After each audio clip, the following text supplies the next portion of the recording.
सूरह नूर की ये आयत नंबर 26 है जो मैंने आपके सामने पढ़ी है।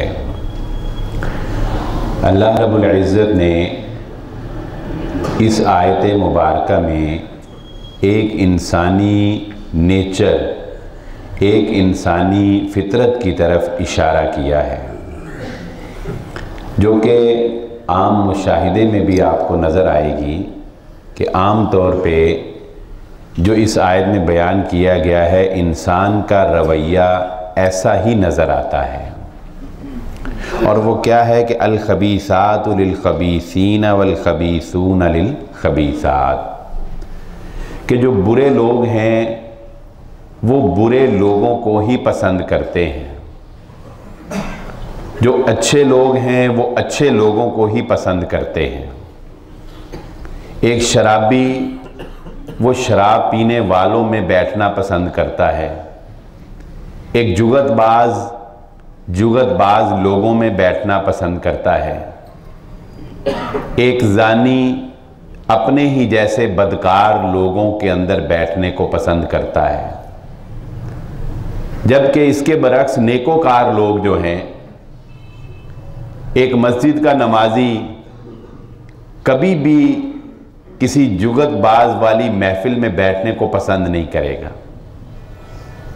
वो हमेशा मस्जिद के नमाजी, मस्जिद के लोग, अच्छी गुफ्तगू करने वाले, डिसेंट लोगों में बैठना पसंद करेगा।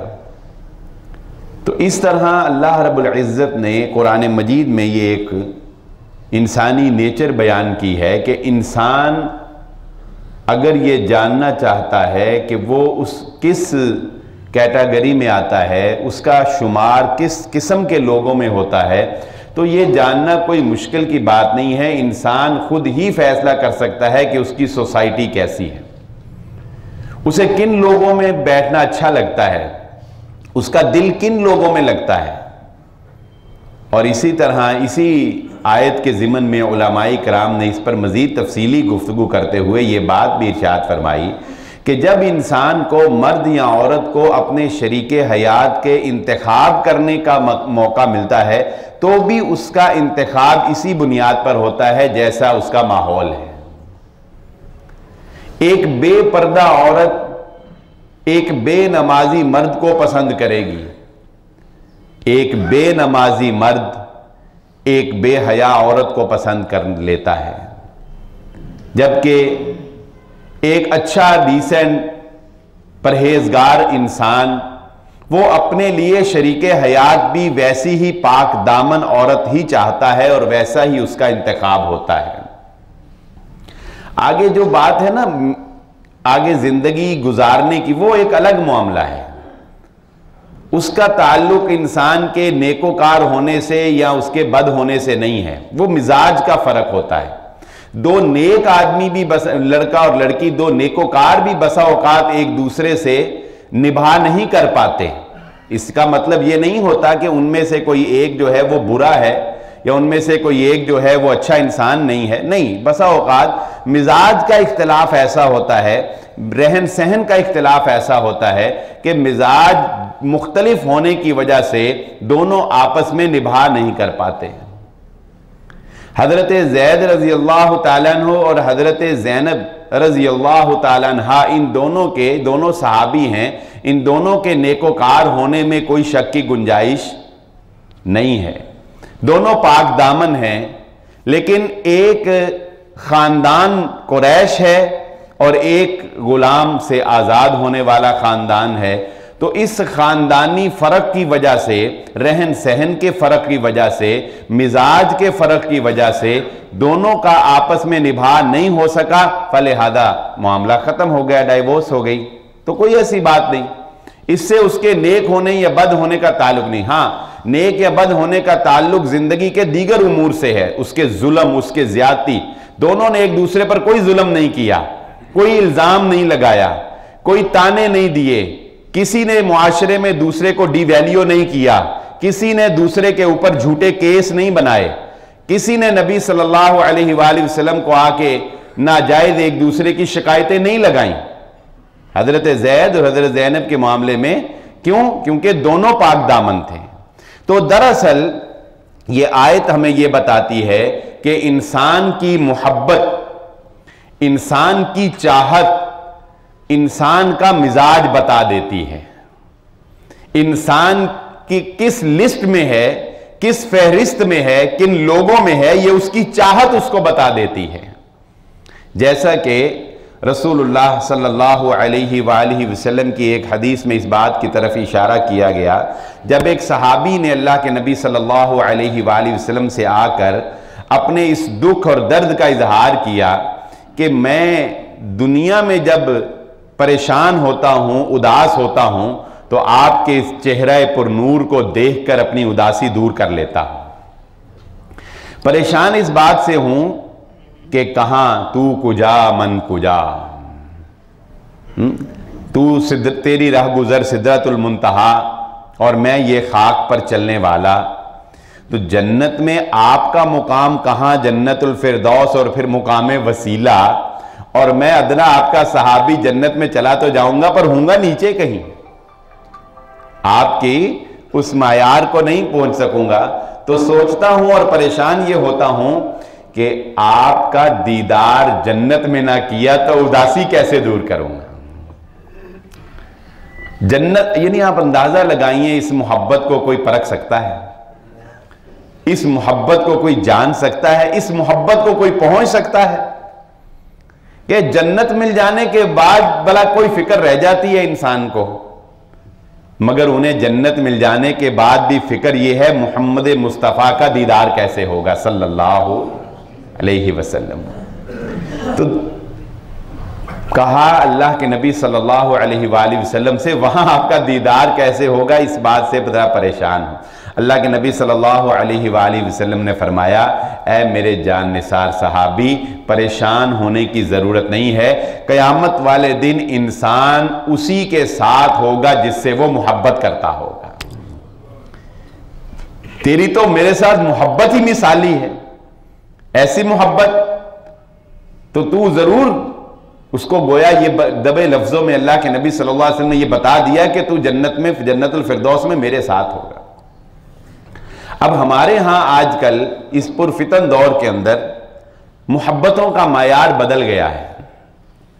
मोहब्बत है किसी से उसके माल की वजह से, मोहब्बत है किसी से उसके मफाद की वजह से, मोहब्बत है किसी लड़की से उसके हुस्न की वजह से, लड़की से मोहब्बत है उसकी दौलत हथियाने की वजह से, लड़कियों से मोहब्बत है इंटरटेनमेंट के लिए, जिसे हम कहते हैं कि वक्त गुजारी के लिए, दिल गुजारने के लिए। और अफसोस तो अब यह है कि बुजुर्गी कभी अलामत हुआ करती थी एहतराम का, बुजुर्गी कभी अलामत हुआ करती थी एहतराम का, नाम हुआ करती थी तकद्दुस का, पहचान हुआ करती थी एक अदब का। लेकिन आज अफसोस हमें अपने बुजुर्गों पर कि वो भी टिकटॉक के ऊपर लोफर वीडियो बनाते हुए नजर आ रहे हैं। बताएं, आपको नजर आते हैं कि नहीं आते? सफेद दाढ़ियां, रुमाल रखे हुए, सर पे टोपी पहनी हुई, और वीडियो क्या बना रहे हैं? लड़कियों की बातें, लड़कियां फंसाने की बातें, सहेलियों की बातें। लोग उसको एंजॉय कर रहे हैं। क्यों? क्योंकि वहां से डॉलर मिल रहे हैं। यानी फिर हम कहेंगे कि हम बुजुर्गों का एहतराम नहीं करते, फिर यही बुजुर्ग कहेंगे कि बच्चों में बुजुर्गों का एहतराम नहीं रहा, बच्चों में बुजुर्गों का तकद्दुस नहीं रहा। हमने क्या तकद्दुस बाकी छोड़ा? हमने तो सफेद दाढ़ियों को खुद दागदार कर रहे हैं। इंसान को अपने वकार, अपनी शनाख्त जो अल्लाह ने उसे बुजुर्गी दी है, उसकी भी कोई हया और उसकी भी कोई लाज तो रखनी चाहिए ना। तो हमारे यहां मोहब्बतों के मायार बदल गए। हिर्स की बुनियाद पर मोहब्बत, तमा की बुनियाद पर मोहब्बत, लालच की बुनियाद पर मोहब्बत। मैं अपनी छोटी बेटी को, एक स्पेशलिस्ट डॉक्टर थे, उनसे चेक करवाने के लिए गया। डॉक्टर्स के बारे में अब आपको अमूमी तौर पर पता है कि उनका अखलाक जरा तुर्श किस्म का होता है, शायद वो बेचारे थक ही इतने गए होते हैं। तो जब उसको डॉक्टर को चेक करवा के मैं वापस आए, मेरी मिसेज मुझे कहने लगी कि मुझे लगता है या तो ये डॉक्टर नहीं है या तो ये डॉक्टर नहीं है, ये जाली बंदा है। मैंने कहा क्यों, क्या हुआ? वो कहने लगी इतने अच्छे अखलाक से आज तक कोई डॉक्टर हमें नहीं मिला है। यानी अब हालात बताने का मकसद ये, हालात ये हो गए हैं कि कोई बंदा बहुत अच्छे तरीके से आपको मिले ना, आपको शक होने लग जाता है, ये लगता है पैसे मंग लेने ने थोड़ी देर बाद है, या ये मनु हुन कोई कम कवे ही कवे। कोई बंदा आपको अनजान सलाम अच्छे तरीके से कर ले ना, बड़े अदब से बड़े एहतराम से सलाम कर ले, बंदा सोच में पड़ता है कि बड़े तकद्दुस से मिला है, लगता है यार हुन एक अगली बारी ना लाजमन कोई कम के गए। क्यों? दिलों में मफाद ने जगह बना ली, दिलों में खुलूस रहा ही नहीं, दिलों में वो बेलौस मोहब्बत, एक दूसरे के लिए चाहत, एक दूसरे के लिए दर्द, वो रहा ही नहीं है। आज इस ज़िमन में मैं चंद एक बातें आपको सुनाऊंगा अल्लाह के नबी सल्लल्लाहु अलैहि वसल्लम की, आप हैरान हो जाएंगे हम खड़े कहां पे। अल्लाह के नबी सल्लल्लाहु अलैहि वसल्लम ने फरमाया, तुम में से कोई उस वक्त तक जन्नत में नहीं जा सकता जब तक वो मोमिन नहीं होता, जब तक वो मोमिन नहीं होता। जाहिर है कि ईमान के बगैर जन्नत में दाखिला मुमकिन नहीं है। कोई गैर मुस्लिम गैर मोमिन जो है वो जन्नत में नहीं जाएगा। और आप सल्लल्लाहु अलैहि वसल्लम ने जो अगली बात इरशाद फरमा दी, आपने फरमाया तुम में से कोई उस वक्त तक मोमिन नहीं हो सकता। पहले क्या फरमाया? जन्नत में ईमान के बगैर नहीं जा सकते, मोमिन ही जन्नत में जाएगा। दूसरी बात आपने क्या इरशाद फरमाई?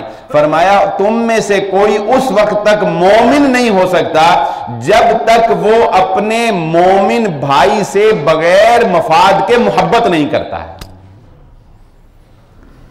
मोमिन एक दूसरे मोमिन से जब तक मोहब्बत नहीं करता, उस वक्त तक आपका ईमान मुकम्मल नहीं है, आप मोमिन कहलाने के लायक नहीं हैं। अल्लाह के नबी सल्लल्लाहु अलैहि वसल्लम का यह फरमान है। आगे सुनिए, और यह हदीस सुनकर आप और भी हैरान रह जाएंगे और आपको हैरत ज़दा कर देगी यह हदीस, और आप सोचने पर मजबूर हो जाएंगे कि वाकईतन हम इस मादा परस्त दौर के अंदर कितने खुद गर्ज और कितने मफाद परस्त हो गए। अल्लाह के नबी सल्लल्लाहु अलैहि वसल्लम ने इरशाद फरमाया, जन्नत में चंद लोग ऐसे भी जाएंगे कि उन पर अंबिया और शुहादा भी फख्र करेंगे, जबकि ना वो नबी होंगे ना वो शहीद होंगे। जन्नत में मुकाम और मर्तबे के लिहाज से हम जानते हैं कि सबसे जो आला मुकाम है वो अंबिया और रसूल का है, उसके बाद शुहदा का है, सिद्दीकीन का है, सालिहीन का है, मुकाम उनका ही बुलंद है। लेकिन अल्लाह रब्बुल इज्जत इन लोगों को इतनी शान और शौकत के साथ और इतने प्रोटोकॉल के साथ जन्नत में भेजेगा कि नबी और शुहदा भी फख्र करेंगे कि ये देखो कितने अजीम लोग हैं कि कैसे शान और शौकत के साथ इनको जन्नत अता की गई। हालांकि आपने फरमाया ना वो नबी होंगे ना वो शहीद होंगे। वो कौन लोग होंगे जिनको अल्लाह रब्बुल इज्जत इतनी शान और शौकत से जन्नत अता करेगा? तो रसूलुल्लाह सल्लल्लाहु अलैहि वसल्लम ने इरशाद फरमाया, ये शान और शौकत से जन्नत में जाने वाले वो लोग होंगे जो अपने मुसलमान भाई के साथ सिर्फ और सिर्फ अल्लाह की रजा के लिए मोहब्बत करते थे। और ये आसान नहीं है, याद रखें, ये सुनना आसान है, ये सुनना आसान है। जो अल्लाह के लिए मोहब्बत होती है उसमें नाराजगी नहीं होती। जो अल्लाह के लिए मोहब्बत होती है उसमें इंसान अपने भाई के उज़र को कबूल करता है। इंसान को इतना संग दिल और इतना सख्त नहीं होना चाहिए कि वो अपने भाई के उज़र को कबूल ना कर सके। रसूलुल्लाह सल्लल्लाहु अलैहि वसल्लम ने इस ज़िमन में बहुत ही सख्त बात इरशाद फरमा दी। बसा औकात ऐसी बातें पढ़कर और ऐसी बातें सुनकर बयान कर कर इंसान वाक़ईतन एक लम्हे के लिए सोच में डूब जाता है कि हाय हमारा बनेगा क्या, हम कर क्या रहे हैं, हमारा बनेगा क्या। अल्लाह के नबी सल्लल्लाहु अलैहि वसल्लम ने इरशाद फरमाया, ये इस हदीस में 3 बातें बयान की गई हैं। हमारी मौजू से मुतालिक आखिरी बात है, लेकिन चूंकि तीनों बातें ही बहुत अच्छी हैं इसलिए हम पूरी हदीस सुन लेते हैं। अल्लाह के नबी सल्लल्लाहु अलैहि वसल्लम ने इरशाद फरमाया, तुम लोगों की औरतों से नजरों को पाक कर लो, तुम लोगों की औरतों को बुरी नजर से देखना छोड़ दो, तुम लोगों की औरतों की पाक दामनी का ख्याल रखो। मफहूम एक ही है, अल्लाह रब्बुल इज्जत तुम्हारी इस पाक दामनी की वजह से तुम्हारे घर की औरतों में पाक दामनी पैदा फरमा देगा। जब तुम किसी की बेटी को, किसी की बीवी को, किसी की बहन को बुरी नजर से नहीं देखोगे, उस नेकी का असर यह होगा अल्लाह रब्बुल इज्जत तुम्हारे घर की खवातीन से बुरी नजरें दूर कर देगा। तुम्हारे घर की औरतों की इज्जत की हिफाजत, उनकी पाक दामनी अल्लाह रब्बुल इज्जत तुम्हारी नेकी की वजह से कर देगा। लेकिन जब तुम खुद दूसरों की मां बहन बेटियों पर नजर रखोगे तो फिर नुकसान उठाना पड़ सकता है।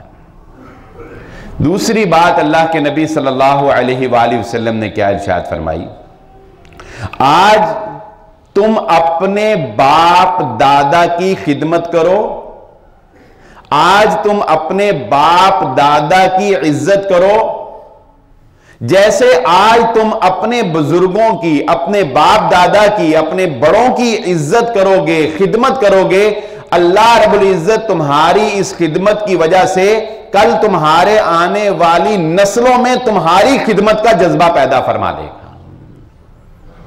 तुम्हारे बच्चे तुम्हारे खिदमत गुजार बन जाएंगे, तुम्हारे बच्चे तुम्हारा अदब और एहतराम करने लग जाएंगे। इन सारी बातों में खुलूस बहुत जरूरी है। इन सारे कामों के करने में लिल्लाहियत बहुत जरूरी है। मफाद एक तरफ, वो भी हम आगे जाके जान लेंगे इंशाअल्लाह के मफाद किस हद तक जो होता है और कहां इंसान को समझ आती है कि मफाद का क्या है और हुब्बुल्लाह क्या है।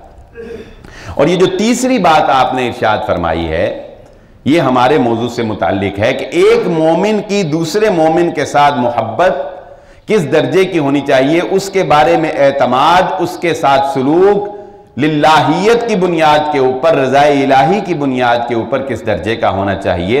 अल्लाह के नबी सल्लल्लाहु अलैहि वसल्लम ने इरशाद फरमाया, अगर तुम में से कोई, तुम्हारा कोई भाई तुम्हारे सामने कोई उज़र पेश करता है, अगर तुम में से कोई तुम्हारा भाई तुम्हारे सामने उज़र पेश करता है या तुमसे अपनी गलती की मुआफी मांगता है।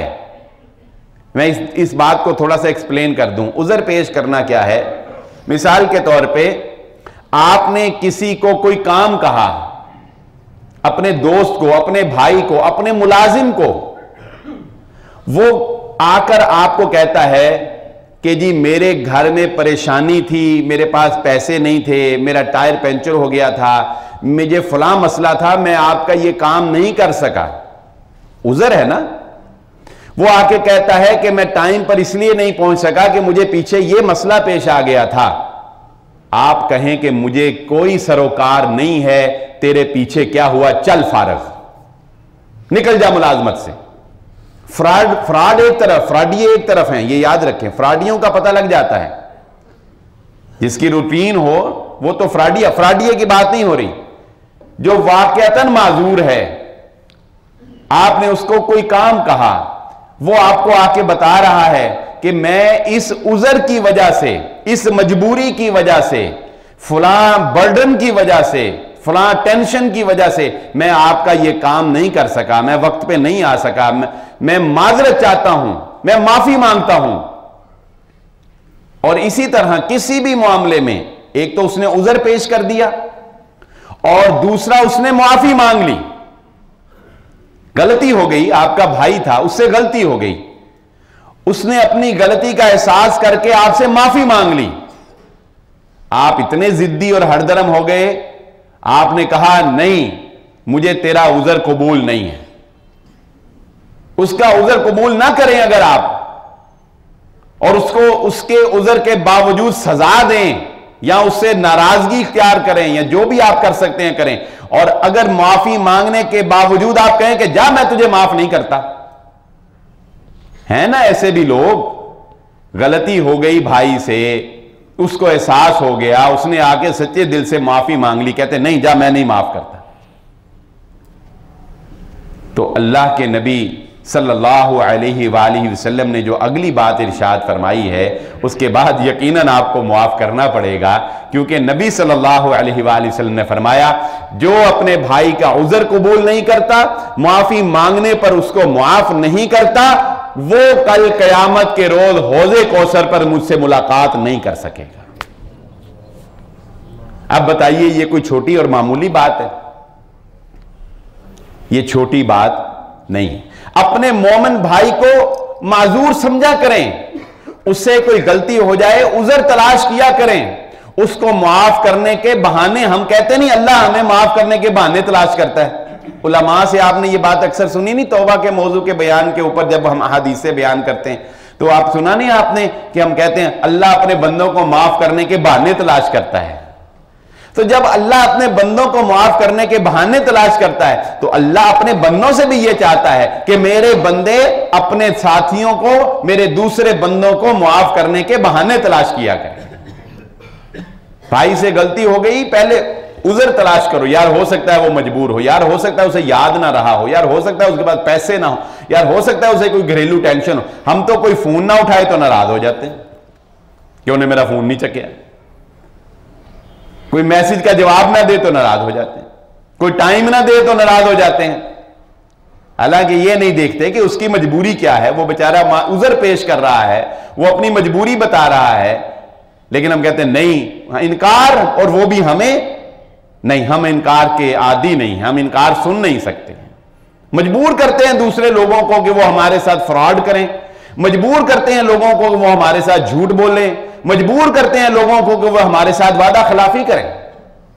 भाई जब आप किसी को मजबूर ही इतना कर दोगे कि मानो मेरी बात, तो आक के वो एक दो दफा आपको उज़र पेश करेगा, आप नहीं मानोगा, वो फिर आपको गेड़ा ही कराएगा और क्या करेगा, कहेगा ठीक है चल ठीक है हो जाएगा, फिर जब आएगा फिर वो ना आएगा ना पहुंचेगा, फिर गेड़ा होगा। फिर आप फेसबुक पर डालेंगे उसकी ऑडियो, फिर आप फेसबुक पर डालेंगे उसकी फोन कॉल, ये देखो इसने हमें गेड़ा कराया।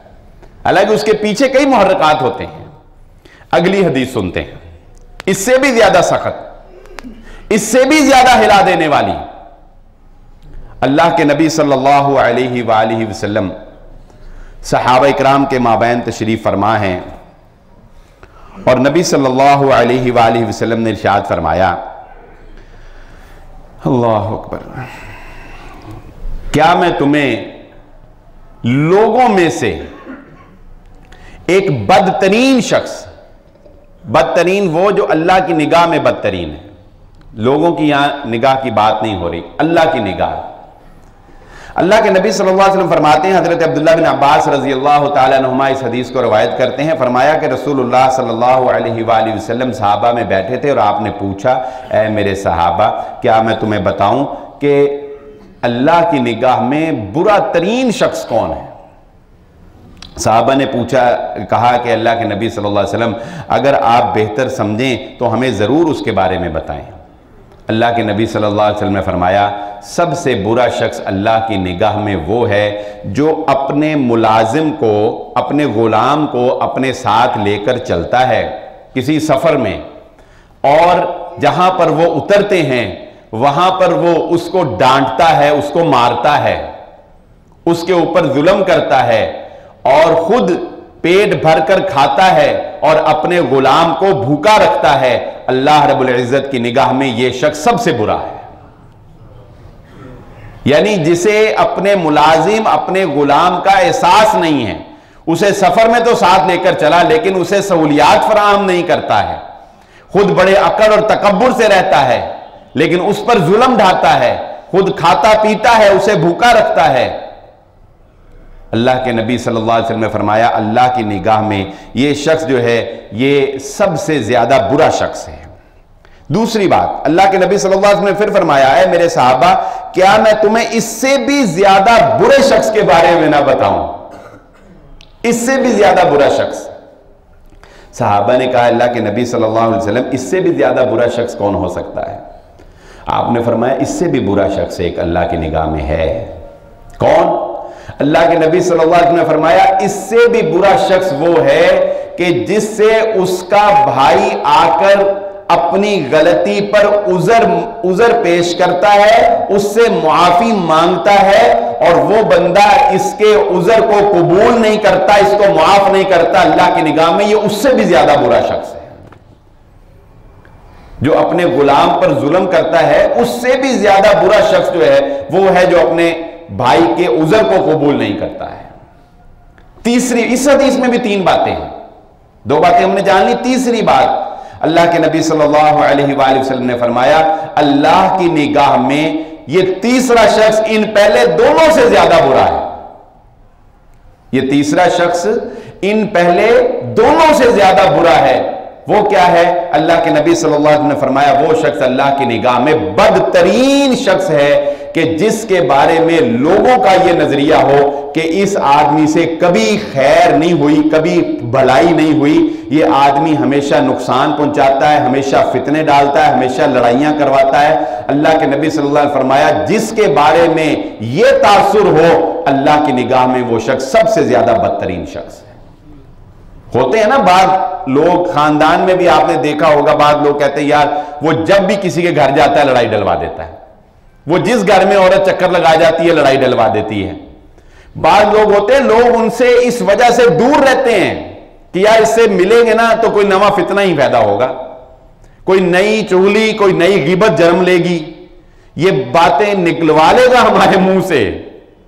ऐसे लोगों को ट्रिक होते हैं ना, वो आपसे बात ही ऐसे अंदाज में करते हैं, हाँ फिर सुनाओ बारे च की सी, आप एवं ही कह देते हैं यार वो गलती ते ओदी सी, वो कहता है लो बस, फिर जाके वो बताता है वो बिलाल ते कहता सी गलती तेरी है, वो कहता है अच्छा लो फिर तेरी ऐसी दी तैसी, वो लड़ाई हो जाती जनाब, दोनों खानदान। ट्रिक्स होते हैं इन लोगों को लड़वाने के ट्रिक्स, बातें उगलवाने के ट्रिक्स। तो अल्लाह के नबी सल्लल्लाहु अलैहि वसल्लम फरमा रहे हैं, जो ऐसे लोग हैं ना जिनके बारे में लोग ये समझते हैं कि ये लड़ाई डलवाता है, ये फितना है, ये फसाद है, इससे कभी हमें अच्छी खबर नहीं आई, ये कभी किसी का भला करता ही नहीं है, इसने कभी किसी की खैर ख्वाही नहीं की, ये कभी किसी के काम नहीं आया। अल्लाह के नबी सल्लल्लाहु अलैहि वसल्लम फरमाते हैं ये अल्लाह की निगाह में बुरा तरीन इंसान है। और इसी ज़िमन में, इसी मौजू से मुताल्लिक एक और हदीस सुन लीजिए। अल्लाह के नबी सल्लल्लाहु अलैहि वसल्लम ने इरशाद फरमाया, जो बंदा अपने किसी मुसलमान भाई का उज़र कबूल नहीं करता, जो बंदा अपने किसी मुसलमान भाई की मुआफी कबूल नहीं करता, उसका कसूर है, वो अपना उज़र पेश कर रहा है, वो अपनी मजबूरी पेश कर रहा है और वो इसके बावजूद उसको मुआफ करने के लिए और उसका उज़र कबूल करने के लिए तैयार नहीं है। रसूलुल्लाह सल्लल्लाहु अलैहि वसल्लम ने फरमाया कि वो शख्स अल्लाह की निगाह के अंदर एक गुनाहगार शख्स शुमार होगा। वो शख्स अल्लाह की निगाह में गुनाहगार शख्स है, वो नेकोकार नहीं है, वो गुनाहगार है।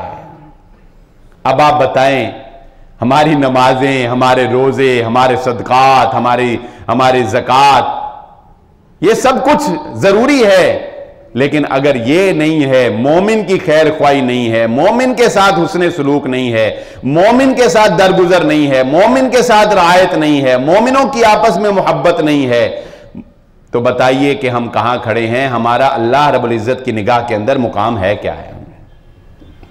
लेकिन अफसोस इस बात का है कि आज हमारी मोहब्बतें अपनों के लिए नहीं रही, हमारी मोहब्बतें मोमिनीन के लिए, मुसलमानों के लिए, आपस में रिश्तेदारों के लिए। हम किसी को मुआफ करने के लिए तैयार नहीं, हम किसी का उज़र कबूल करने के लिए तैयार नहीं, हम किसी से दरगुजर करने के लिए तैयार नहीं। जबकि इसके मुकाबले के अंदर हमारी ज़ुबान ज़दाम ये बातें हैं कि जी वो अंग्रेज़ बहुत अच्छे हैं, वो जी गोरे बहुत अच्छे हैं, वो जी उनका अखलाक बहुत अच्छा है, वो जी उनकी डीलिंग बहुत अच्छी है, वो जी उनके मामलात बड़े अच्छे हैं, उनके कानून बड़े अच्छे हैं। ये सारी बातें हमारे नौजवान, हमारे लड़के, हम खुद इनसे मुतासर होते हैं और उसके मुकाबले में हम ये नहीं देखते कि हमारा अपना किरदार क्या है, जबकि उनका सलूक हमारे साथ क्या है वो देखना हो ना अगर, तो बर्रे सगीर की तारीख पढ़ के देख लो, तुम्हें पता लग जाएगा वो कितने अच्छे हैं। बर्रे सगीर की तारीख तो चलो बाद की बात है, अफगानिस्तान की तारीख पढ़ के देख लो, अफगानिस्तान वॉर की तारीख पढ़ के देख लो, इराक की तारीख पढ़ के देख लो, फलस्तीन का हाल देख लो, किसी एक बर्बाद होने वाले शाम इराक का हाल देख लो, उस हाल को देखकर ही कोई अंदाजा लगा लिया करो कि वो कितने अच्छे हैं और हम क्या हैं। इसलिए ये बात आज के इस पुरफितन मुआशरे में बहुत अहमियत की हामिल हो गई है कि हम मफादात, हम लालच, हम तमा, हिर्स, इन सारी चीज़ों से हटकर अपने अंदर खुलूस पैदा करके भी किसी मोमिन के काम आने का जज्बा पैदा करें। अपने अंदर एक मोमिन की खैर ख्वाही होना, एक मोमिन को फायदा पहुंचाना, एक मोमिन के लिए दर्द दिल रखना, उसके साथ दरगुजर करना, ये जो आपसी मोहब्बत है, जो आपसी प्यार है, ये हमारे अंदर जो है ये कायम हो जाए। अल्लाह के नबी सल्लल्लाहु अलैहि वसल्लम ने इरशाद फरमाया था, हज़रत अब्दुल्ला बिन उमर रज़ी अल्लाह तआला अन्हु को बयान करते हुए, अलामात क़यामत अल्लाह के नबी सल्लल्लाहु अलैहि वसल्लम जब बयान फरमा रहे थे, तब अल्लाह के नबी सल्लल्लाहु अलैहि वसल्लम ने यह बात उनको इरशाद फरमाई कि ए अब्दुल्ला, एक वक्त ऐसा आएगा, और आपने नसीहतन अपने सहाबी को कहा कि जब ये वक्त आ जाए ना अब्दुल्ला, जब ये वक्त आ जाए तो फिर तुम कोशिश करना कि अपने आप को लोगों से बचा के अपने घर की चार दीवारी और अपने मामलात तक महदूद कर लेना। ये वक्त आ जाए, कौन सा वक्त वो मैं अभी बयान करता हूं, लेकिन करना क्या है, यानी बताने का मकसद क्या है, हालात इतने बुरे हो जाएंगे कि किसी की खैर ख्वाही करना, किसी को अच्छी बात बताना, किसी को लड़ाई से रोकना, किसी को झगड़े से रोकना, वो खुद अपने आप को मारने के मुतरादिफ होगा। अपने आप पर, अपने पांव पर कुल्हाड़ी मारना होगा किसी को अच्छी बात बताना। नबी सल्लल्लाहु अलैहि वसल्लम ने फरमाया, आपने हाथ के इशारे से बयान फरमाया, आपने फरमाया अब्दुल्ला, क़यामत से पहले लोग इतने बदअखलाक हो जाएंगे, लोग इतने बुरे हो जाएंगे कि बात बात पर लोग एक दूसरे से ऐसे झगड़ा करने लगेंगे, गुत्थम गुत्था हो जाएंगे। बात बात पर लोग झगड़ा करेंगे, बात बात पर लोग झगड़ालू बन जाएंगे, बात बात पर गालियां होंगी। आप तजुर्बा करके देख लें, आप किसी की गाड़ी के आगे गलती से ब्रेक भी अगर आपकी गलती से लग गई ना, तो वो पहले आपको घूरेगा, अगर आपने आगे से ऐसे करके देख लिया तो वहीं दो गालियां आपको, और फिर उसके बाद लड़ाई आपकी वटते पई है। तो हालात उस तरफ बड़ी तेजी से जा रहे हैं ना कि लोगों की खैर ख्वाही करना, लोगों को अच्छी बात बताना मुश्किल हो जाएगा। लोग लड़ने के लिए दौड़ेंगे आपसे, हर बंदा काटने को दौड़ेगा, हर बंदा खाने को दौड़ेगा आपको, और लोग लड़ाई को फख्र समझेंगे, लड़ाई में जीतने को फख्र समझेंगे, एक दूसरे को जिज करने में फख्र महसूस करेंगे। ये सब अलामात क़यामत हैं।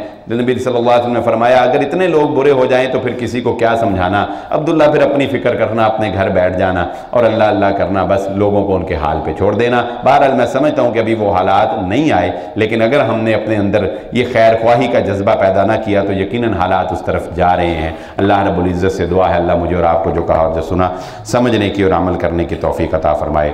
व आखिरु दवाना अल्हम्दुलिल्लाहि रब्बिल आलमीन।